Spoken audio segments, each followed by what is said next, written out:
I am no longer tolerating people saying that no one cares about women's sports. I'm no longer tolerating that as an excuse as to why women aren't paid the same, why the coverage isn't the same on the sports channels, because tough truth here, the vast majority of the American public is extremely lazy. They're lazy, and they're going to watch what's on TV. And they're not going to go digging deep into the archives and trying to find the back issues of the cam loops, whatever, to try to find out what happened in the baseball game yesterday.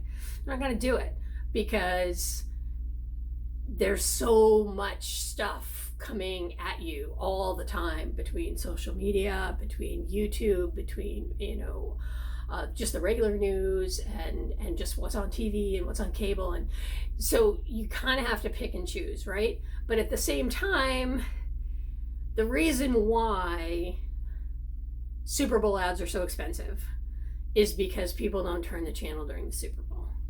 And your message is going to be in front of whatever it is, 60 million people. And the reason why the new television show that's premiering, that gets that coveted spot to debut right after the Super Bowl, is so important for that TV show is because people don't change the channel. So if it's some new sitcom or some new drama that gets the spot right after the Super Bowl, 60 million people watch the Super Bowl, maybe 30 million people watch that show. Maybe the next week, another 15 million, oh, we watched that show last week, let's watch another episode.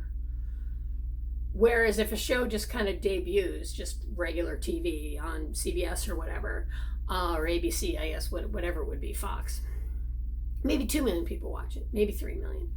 So you can just see the power in the lead-in of what happens, because people are used to patterns. They don't change the channel. And just by kind of reverse attrition, whatever the word is for that, something might become popular that wouldn't have become popular otherwise. I submit it's the same thing for women's sports. If you don't put them on television, you'll never know if they're popular. You can't just assume that people won't watch them because you never give them a chance.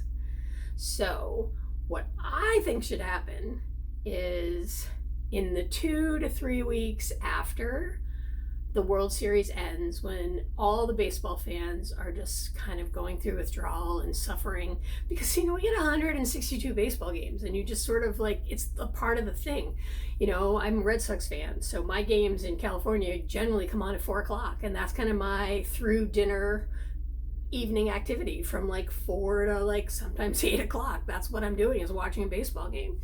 And if they're on the East Coast, the West Coast, then it's different. And then my boyfriend is a Astros fan, and so we'll watch the Houston game depending on, So there's always baseball on, is kind of my point. We're in that habit for months.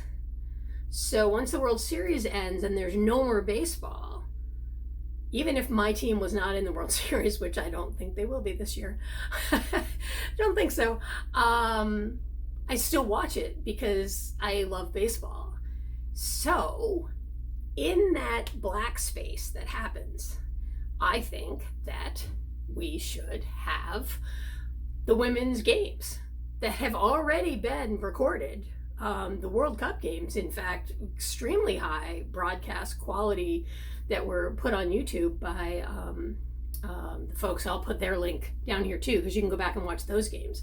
Not sure if they go as far back as 2016 when they were in Korea, but though in Vieira, Florida for the 2018 World Cup, which is just about a year ago now, they had 8 or 9 camera positions and really good coverage and female play-by-play announcers and really good stuff. And you can go back and watch those games.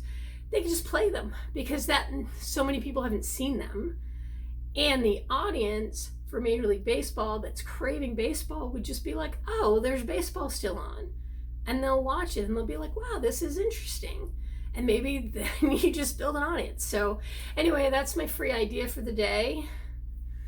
And it could be on Fox Sports 2 for all I care, which is, I think, just a streaming option. It can be on The Ocho, which just had a cherry pit spitting contest the other day. And something about climbing up a slide that had slime on it.